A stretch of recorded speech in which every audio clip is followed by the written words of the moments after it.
The shutdown is coming to an end. Why did we have one? Why did it end? We'll talk about that. We're going to wish a happy birthday to the United States Marines, all these economic proposals, all that and more coming up on I'm Right.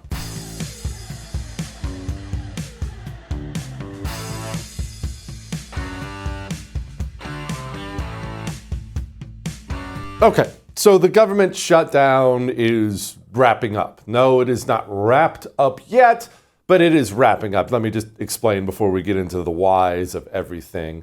All right, the Senate's good to go, but the House isn't actually convened right now. The long story short, it's going to take 2 or 3 days for the shutdown to officially end. Now, maybe the shutdown affected your life deeply. Maybe it didn't affect your life at all. I know that they've been canceling 1,500 flights across the country. Maybe you're in the military, TSA. Maybe it affected you.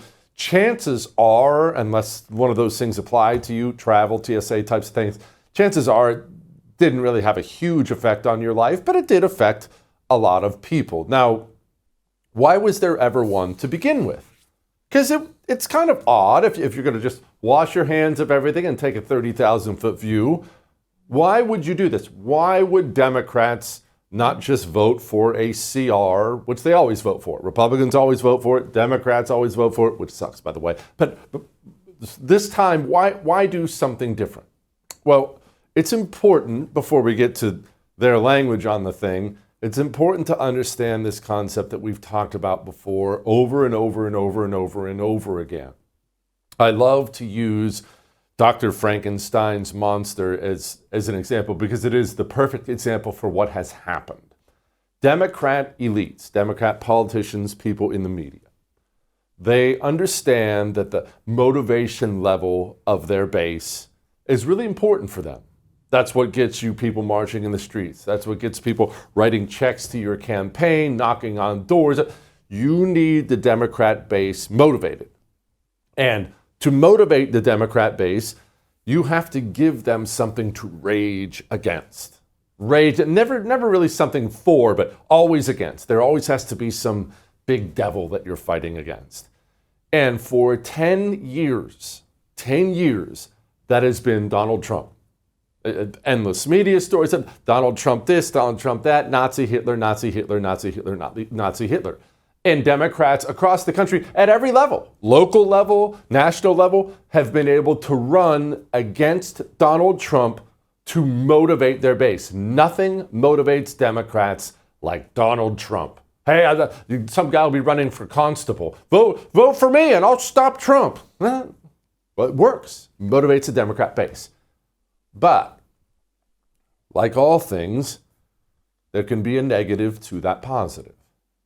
After 10 years of programming, and the Democrat base is extremely programmable, that's why they're communists, they're herd animals. After 10 years of that, what has happened is the average Democrat, I'm not just talking about activists or crazy ones, the average Democrat is insane, deluded. I don't know what insulting word you want to put on it. I'm not even trying to insult them.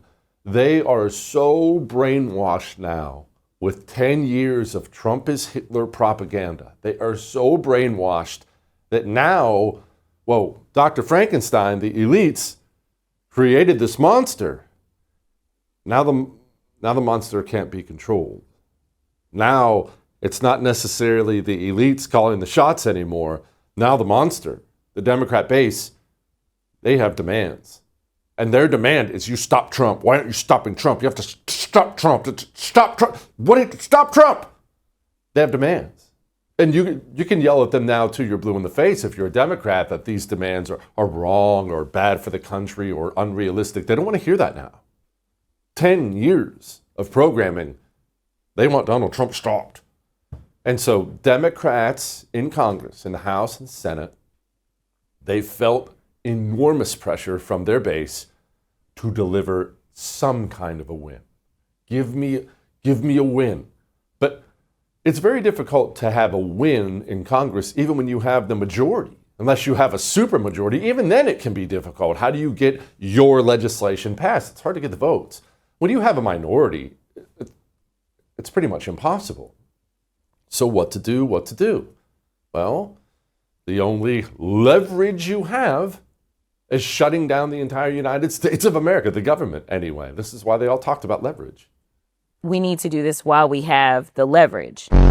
Of course, there will be, families that are going to suffer, but it is one of the few leverage times we have. You reopen the government and we lose our leverage, there has to be an agreement right now. That's what this whole shutdown is about. Republicans control the House, the Senate, and the White House. Frankly, this is our only moment of leverage. The idea that you would give up all of your leverage and then hopefully get some sort of great deal coming down the pike is just a fool's errand. Why are working families the leverage the Democrats need to get Obamacare fixed? It's the only lever we have. Democrats have this one little sliver right now when we've got some leverage here. Some Republican senators have pushed a bill that would pay government workers. I think that just gives the president more leverage. Leverage? What leverage did they have? Well, because they didn't have any leverage to pass actual legislation, well, we'll shut the whole thing down. We'll just make it so nothing happens at all. But it's a very dangerous game. You know what playing chicken is? There are various ways you can play it. One of the most common ways, you see it in the movies maybe now and then, is you get in a car, the other guy gets in a car, and you drive right towards each other. Very stupid. Please don't do this. And the idea is you want to see who swerves first, who turns first. But the problem with chicken is you're banking on the other side giving in at some point in time. If they don't, you either have to crash or you have to turn. It's a very, very dangerous game, this chicken. Democrats decided to play chicken with Republicans and try to hold them hostage to get something. And by the way, they talk about health care, tax credits. That's not important. What they wanted was to go to their monster and say, hey, guys, look, we got you something. We're fighting. We got you something. That's what they wanted. And the leadership in the Democrat Party, they're feeling the pressure because of this monster. That's why Chuck Schumer faked outrage today. I must vote no. This health care crisis is so severe, so urgent, so devastating for families back home that I cannot in good faith support this CR that fails to address the health care crisis. The American people know who is inflicting this health care trauma on them, Donald Trump and the Republicans. Health care costs made a major impact on the 2025 election, and they will certainly have an even greater impact on the 2026 election. I think Chuck Schumer, his days are over. If he cannot keep his caucus together, he needs to go. You can tell how passionate he is about this as he, with his reading glasses on, and this is an outrage about the health care and the, hang on, let me switch to my, Chuck Schumer knows that he has to show his base that he's outraged. He's really mad. And he doesn't have to do this for any other reason than his own power. And the fact is that Democrats, and it wasn't even Schumer, that Democrats crossed the aisle and reopened the government means Chuck Schumer may very well be in trouble. They're already calling for his head. Do you think Chuck Schumer needs to go after tonight? He should have gone a week ago, a month ago, a year ago. Yes. Yes, you talk about aiming, not meeting the moment, right? Every time he gets in front of a camera, the average Democratic voter out there screams, be done with you, be done. And this will only accelerate that. Leadership, Dr. Frankenstein can't control this monster anymore. And look, there are so many people in the far, far left-wing fringe of Democrat politics. They understand perfectly well what the base wants, and they make it even harder for Democrat leadership to do anything remotely reasonable. Did you hear Bernie Sanders? Studies show that will mean that some 50,000 Americans will die every year unnecessarily. And all of that was done to give $1 trillion in tax breaks to the 1%. As everybody knows, just on Tuesday, we had an election all over this country. And what the election showed is that the American people want us to stand up to Trumpism, to his war against working class people, to his authoritarianism. That is what the American people wanted, but tonight, that is not what happened. Bernie Sanders knows. He knows full well the Democrat base. The average Democrat voter, probably the Democrat in your life, if you have one, a family member, a co-worker, this is how they feel. There is nothing else but stopping Trump. If you have to burn down the United States of America, cancel every single flight, stop pay for the military, even though they may be uncomfortable with the idea of those things, that doesn't matter at all. The top goal has to be stopping Trump. And of course, look, again, these are programmed herd animals. That's what Democrats are. They don't know why. If you ask them, I love doing this whenever I encounter Democrats out in the wild. I love just asking very calmly, not argumentative, probing questions about why. Oh, you got to stop Trump. From what? Why? What is it? You'll get this blind rage. Sometimes these vague things, oftentimes things that aren't even real. Almost all the time, things that aren't even real.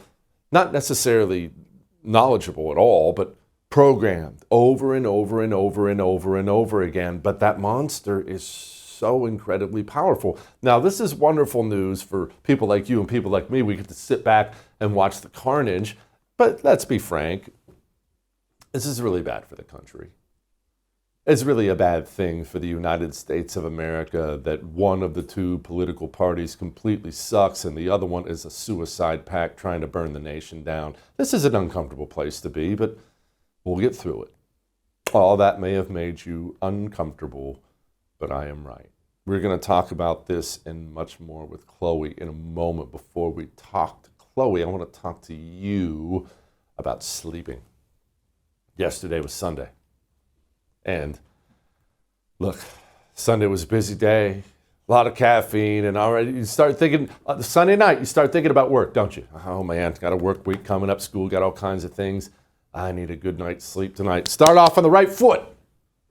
That's what Dream Powder is here for. You need a bag of it in your house at all times. It's just this bag. I have the cinnamon chocolate. It's hot chocolate, but this is special hot chocolate. It's hot chocolate that puts you to sleep. Not with drugs. Natural things inside of Dream Powder will have you sip on a cup of hot chocolate. Half hour later, it's kind of tired. You drift off to sleep. Want a nice fat discount? Shopbeam.com/Jesse Kelly. We'll be back.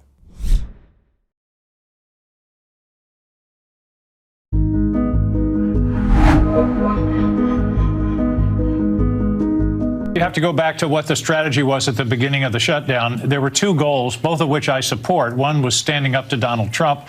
The other was getting some resolution on the ACA premium tax credit issue. The problem was the shutdown wasn't accomplishing either goals, and there was there was zero likelihood that it was going to. In terms of standing up to Donald Trump, the shutdown actually gave him more power. Do you wish that you would have started looking for this off-ramp sooner? You said that Republicans were never going to change in their position. I didn't fully understand how dug in they were, again, because I was so focused on the Virginia elections. I wasn't in this discussion on the healthcare to see how dug in they were. Okay, joining me now, Chloe Trapanotto, host of the Chloe Trapanotto Show. Chloe, okay, so what was this? Simply a gamble that the low-T GOP would grab its ankles like they always do, and they just didn't? Is that what it was? I think it was a sanctimonious facade. It didn't take them any time at all, and the masks are off. Every single Democrat we know and love so dearly that comes on our television screens every day is now saying the exact same thing. Our number one priority was to stop Orange Bad Man. We really didn't care that we were making 42 million Americans suffer. We didn't care that we were hurting military families. We didn't care at all that you were going to miss your Thanksgiving dinner because you couldn't go fly to see your aunt. We just needed to beat Donald Trump. How are they so publicly admitting all of this just mere moments after the shutdown has ended? 40 days, and all they have to claim is that they tried their best. They tried to stop Trump. They didn't end up getting anything in return. And all they did was hurt the American people. I think it's quite rude. Yeah, rude is actually a perfect way to put that. Just Chloe, rude. I talked in the open about this Dr. Frankenstein situation, at least it appears to me we have, where Democrats have programmed their herd-based animals for so long to believe that Trump is the end of all fear, the sum of all fears, that now that even if it hurts the country, even if it burns down the country, you have to at least appear to be fighting him or you're not going to stay in office. Exactly. That is all they have.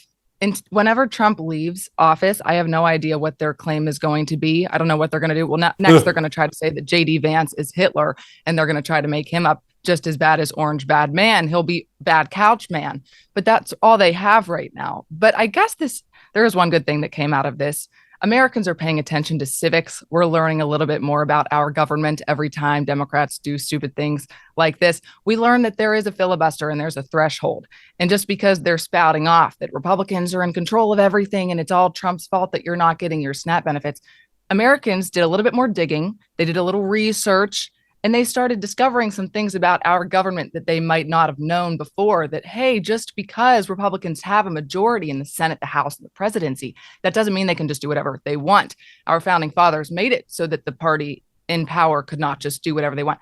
They need to work with the other side of the aisle, the Democrats, to get major bills and legislations passed through.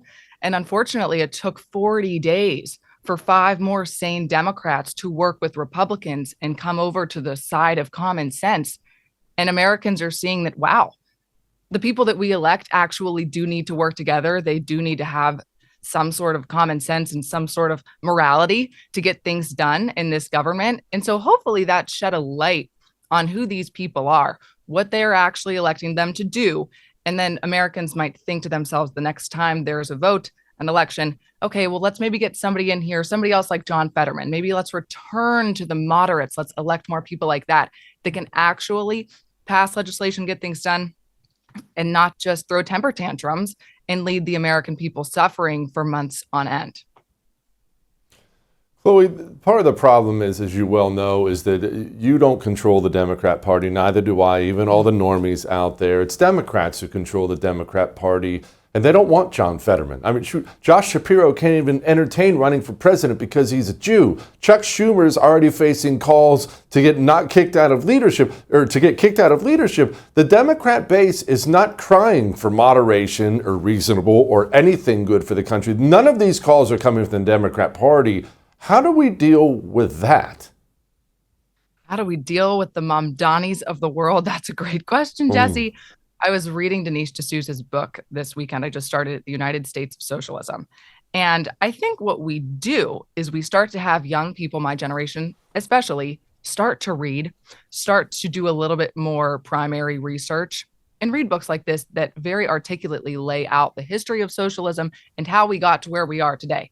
And maybe that won't happen. Maybe it's going to take the younger generation many more years to come to common sense and realize that socialism is not the way to go. So until then, I think the Republicans just need to do a really good job of painting a very clear picture of exactly who they are and what they stand for. We need to tell our kids, our students, our friends exactly what it is socialism is, exactly what communism is. We need to have the facts on our side so that we can lay out who the enemy is and how to defeat them with words, with debate. Because until then, Democrats are just going to continue to spread this false messaging and promulgate these same poisonous ideas on TikTok throughout all of the different algorithms that really socialism is fine, that people like Mamdani are normal, that radicalism is totally cool, it's hip. I mean, there's girls on TikTok that are saying after Mamdani won, democracy is hot. You know, they're throwing out everything they can. They're going to say they will make everything free. Socialists will make everything free. Obviously, the economy is not in the best place right now, so it's working. So I think Republicans are just going to have to get past that messaging, win the messaging war on different platforms like social media. We're going to have to do more of this new media stuff and just try to best articulate to Americans that that's not the way to go. Again, read 1984 by George Orwell. I'm telling all of my TikTok fans and Instagram audiences that we just have to be armed with verbal weaponry to win, because that is how we're going to get past people like Zohran Mamdani. Plus, they will see over time that Zohran Mamdani is horrible for New York, and socialists overall would be horrible in any form of leadership, because it just doesn't work here in America. We are a capitalist constitutional republic. The reason that millions and millions of immigrants are trying to get to America every single day is because we are a capitalist society where the American dream can happen, where we can prosper. And I think the more we let socialism pervade, the more that people won't want to come here, and they will, because they're seeing that socialism does not equal prosperity. So I think over time, the pendulum will swing back, but it's just going to take a lot of communication, a lot of clear messaging, and prayers, because Mamdani will ruin New York City. Yeah, I think prayers are most definitely the order of the day. How much hope should I, as a cynical, crusty old guy with gray in my beard, how much faith should I put in people realizing that communism, socialism fails? When you have cities like Chicago, they'll even go kick their mayor out and then go find a bigger scumbag and install them as mayor. The lesson across the country has not been Democrat voters learning the lesson that Democrat policies suck. In fact, I haven't seen much of that at all. I think you're right. I'm also cynical, trying to be positive on this lovely Monday, but it's hard in the wake of everything that's going on. I just saw a video of a Chicago person murdered on the side of the street, and cars were just driving past. No care in the world. Oh, dead body. That's normal there in Chicago, because the leadership is so abhorrent. To look at things glass half empty, 49 to 60% of Gen Z and young people see socialism quite favorably. So it's actually probably not going to get much better before it gets much, much worse. Obviously, Gen Z has a lot of learning to do before they start to change their tune. So the youngest generation of voters, they love socialism, they love communism. Why is that? Because they're not reading. They're getting spread very poisonous messaging through TikTok via China. And so, yep, to feed into your cynicalness, I do think it's going to get worse. But that's why people like me exist. I'm commonsensical, I'd like to think. I was raised conservative. I was raised Catholic with good parents. And so I'm going to do the best job that I can to spread to my audiences that communism, socialism, it's not the way forward. We need to return to our capitalist values. We need to love this country once again. We need to understand why it's good to go to church, why capitalism works, why our founders were geniuses who made America the way it's supposed to be. They did not foresee a man like Mamdani coming into the picture and ruining everything. So just, I think, explaining to young people why we did things the way that we did, and try to, I don't know, reroute their minds to head back to that reality. Deprogramming, if you will. Chloe, thank you. I appreciate it. Democrats have a jihadi problem, a big one. Dustin Grage out of Minnesota is going to come talk to us about it in a moment. Before we talk to Dustin, I want to talk to you about your testosterone levels. No. Believe me, I'm not running a low T clinic or something like that. But there is a reason there's a low T clinic on every corner in your town. We've lost 50% of our testosterone in 50 years. The reason you're tired all the time, the reason you're always in a bad mood, you've been drinking estrogen. It's in our waters. We shower in it. It's terrible. How do we reverse it, though, when we don't want to take drugs? I don't want a needle in my arm. That's where Chalk comes in. A male vitality stack from Chalk. You're going to have your T levels through the roof with natural herbal supplements. I am not just someone who speaks about Chalk on the television. I have been taking one for 4 years now. I will never stop. The difference it has made in my energy and my mind. Go to chalk.com/JesseTV and get a subscription. You are 3 months away from knowing exactly what I'm talking about. Chalk.com/JesseTV. We'll be back.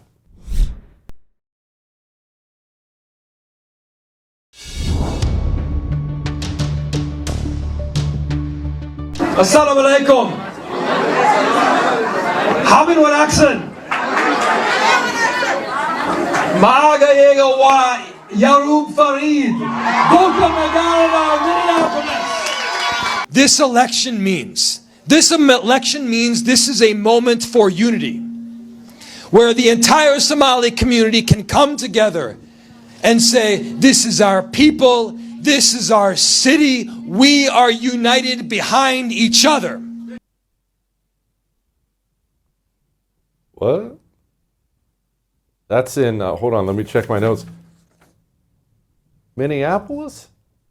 Joining me now, Dustin Grage, wonderful columnist with townhall.com. Hey, Dustin, I'm just confirming that is in Minneapolis, Minnesota, right? That is correct. That is in Minneapolis, Minnesota. Okay. So this is where we are now in order to win the Democrat primary in a major American city, a formerly wonderful city, I should note, that you have to habla the lingo or what? Yeah, it's quite fascinating how electoral politics have kind of happened in this country, let alone just in a small city here. Minneapolis is a relatively small city in terms of some of these other major populaces, but we also just happen to have the largest concentration of Somali immigrants in the entire country. I want to say something like 90% or 80% of all of them in the entire United States live in a 7-county metro of Minnesota, the Minneapolis, Twin Cities, St. Paul area. So yeah, it's kind of come to that point where in order to win, in particular in Democrat primary, you have to really dig into a certain population, which I want to say is maybe 8% of this metro.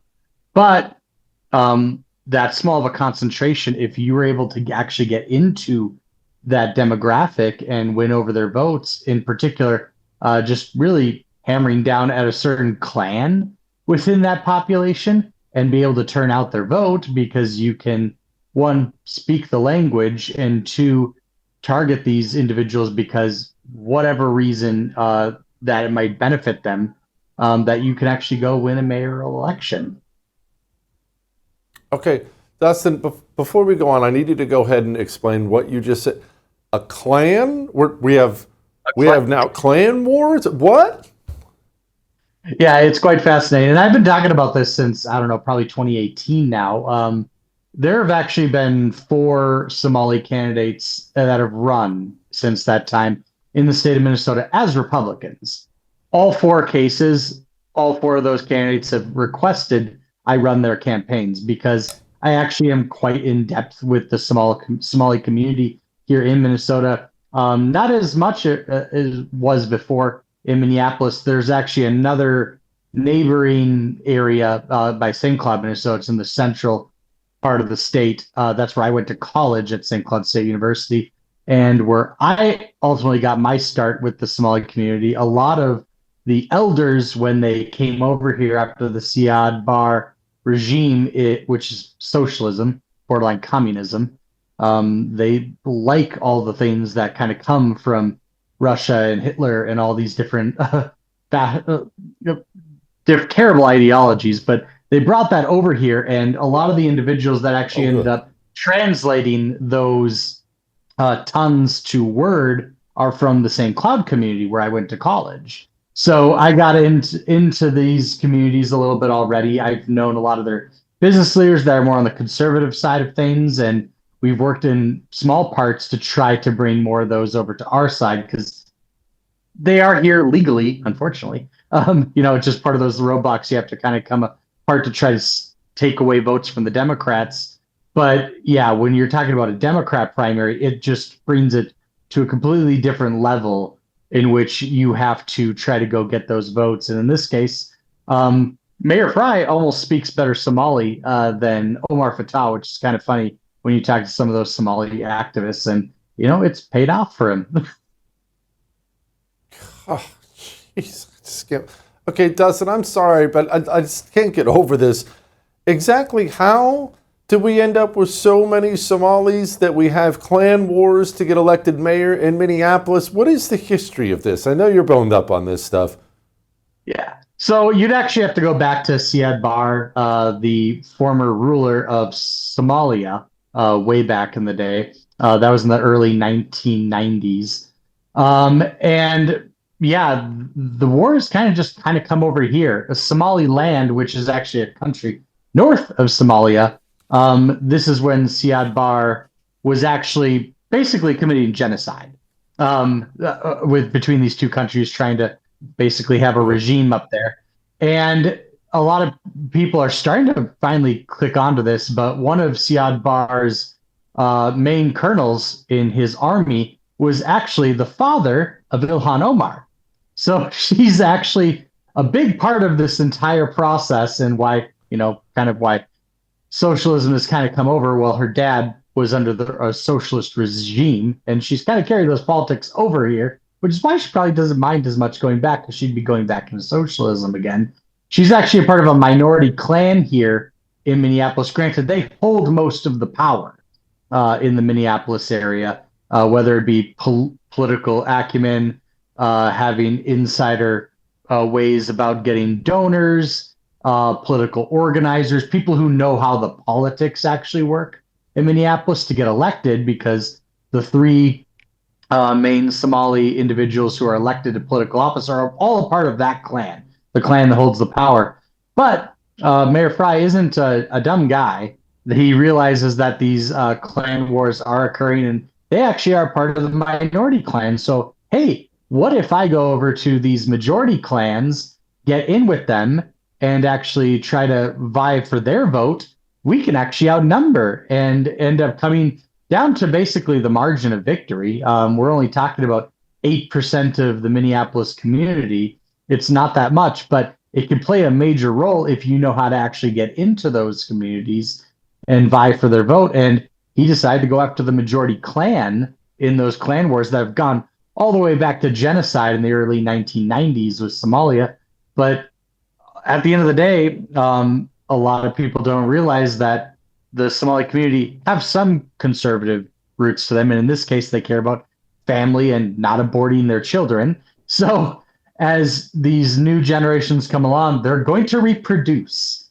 And that's a major reality that we're facing here in Minnesota. So you do have to vie for their vote. And especially if you have a majority chunk of those clans from those clan wars, you can win some elections, not just now, but 2, 4, 6, 8 years from now as they become voting age. Good God. Dustin, thank you. That was illuminating. Thank you. We have Somali clan wars in Minneapolis, Minnesota. I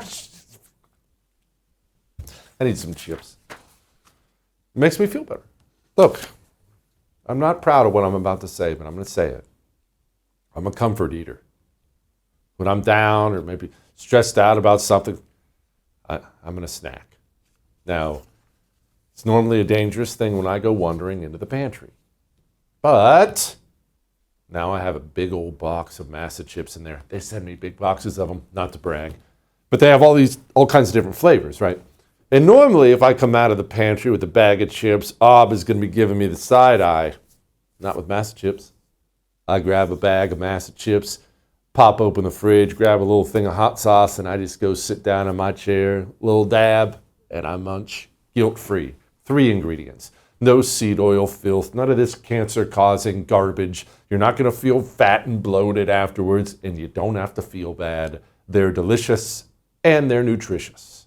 MassaChips.com/JesseTV gets you a big discount. We'll be back.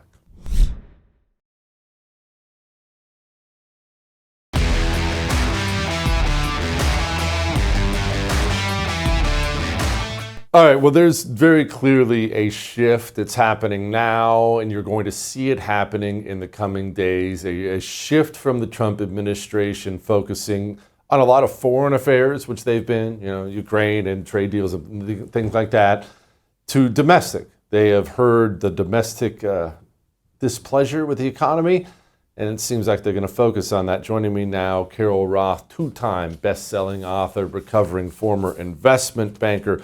Okay, Carol, the administration is going to focus domestically. Some of that might be good, some of that might be bad. What kind of things are they tossing out there? What is this, dividend? What?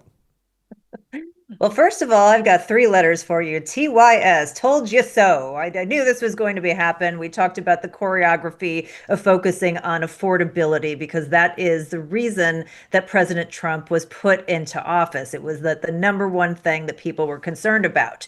So I give the administration props for now, starting to home in on this. The challenge is that some of the ideas that are coming out are a little nutty, so we're going to need to work through them and hopefully twist it and change things around. On the tariff front, we know that the tariffs are in front of the Supreme Court right now, and I think to try to drum up more support on the president's side, he is now throwing out the idea of stimulus checks, basically $2,000 tariff rebates, whatnot. Although Scott Bessent, the Treasury Secretary, has walked that back. They're floating ideas like 50-year mortgages to keep you indebted to the bank forever. I mean, might as well at this point have $200 mortgages and just keep it in the family for a few generations. So some of these ideas are a little wacky. But, we want to be positive, we want to be optimistic, and we want to be problem solvers. So we want to say, hey, here are the ways we can approach these things you're talking about and make them better. On the tariff fronts, I think the biggest gift that SCOTUS could give the president is by striking down the tariffs, but also making them basically proactive but not reactive in terms of their non-application. Refunding is going to be a big issue, even though it's money that they shouldn't have gotten, and a lot of people will want that back. From a purely gift to the president standpoint, saying we're drawing a line on the stand, it will be a boon to the market, it'll be a boon to the economy, and if the president is able to let that go and refocus, then he can start focusing on some of the different options for affordability in lots of different categories.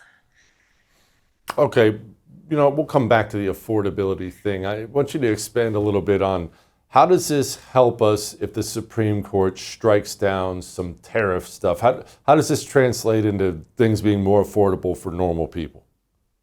Well, the tariffs are a tax. You can call it a licensing fee, you can call it an extra fee, but ultimately it's extra money that is paid by businesses and then ultimately consumers that's going to the government. So in my world, that is a tax, and having more taxes is a bad thing, which I think most of us can agree to. So if we can get rid of the tariffs, if we can say, that is not in an emergency power, that, it doesn't match up with emergency powers, these tariffs that he is undertaking, then I think that it's a good thing because people won't have that extra cost.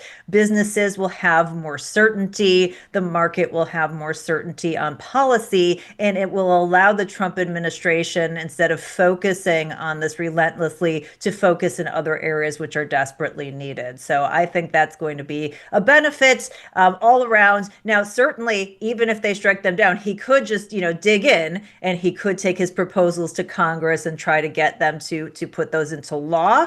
But if that path opens up, if the Supreme Court offers the gift, I hope somebody says, please take the gift.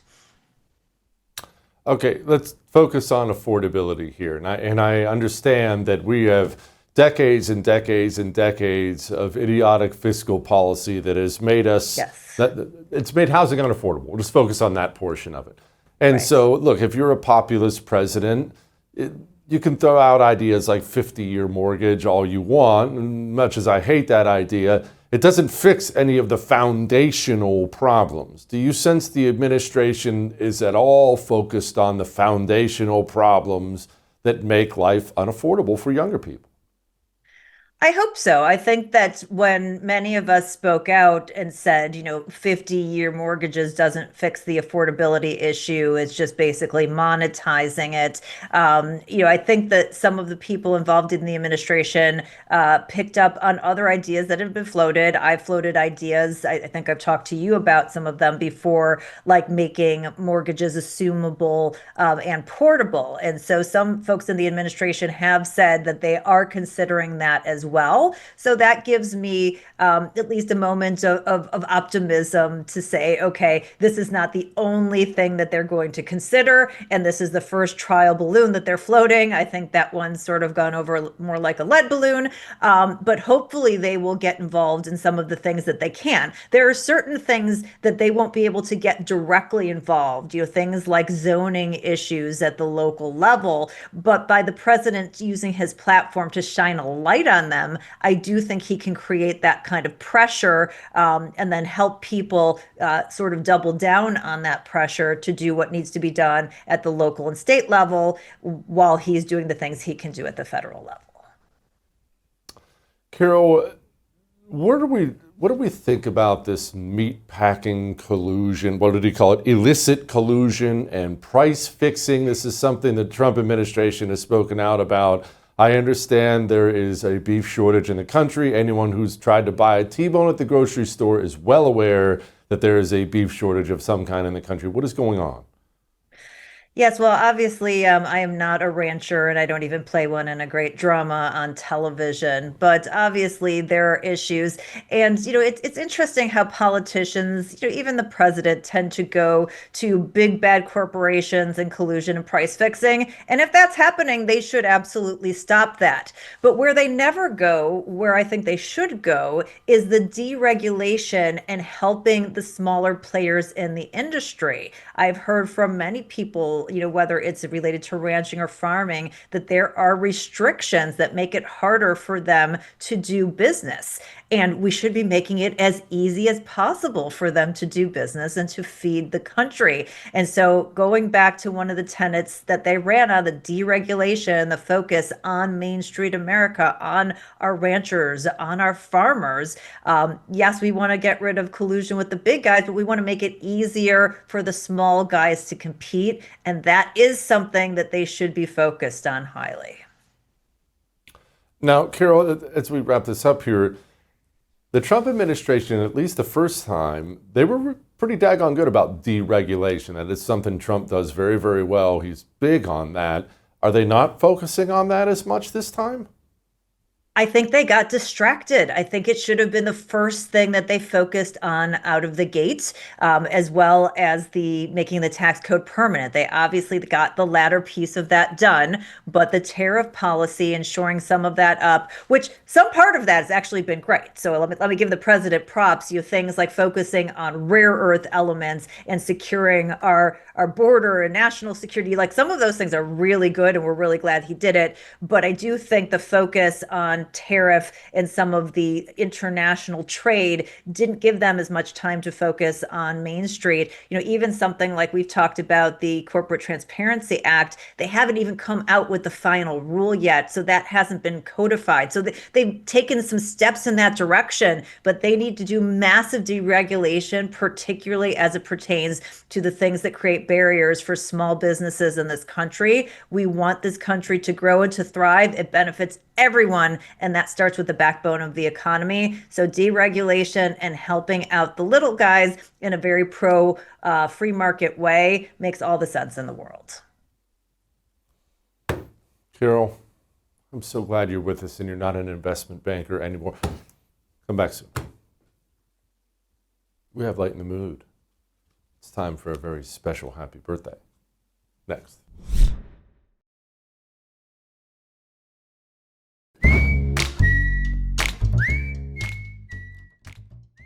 All right, it is time to lighten the mood.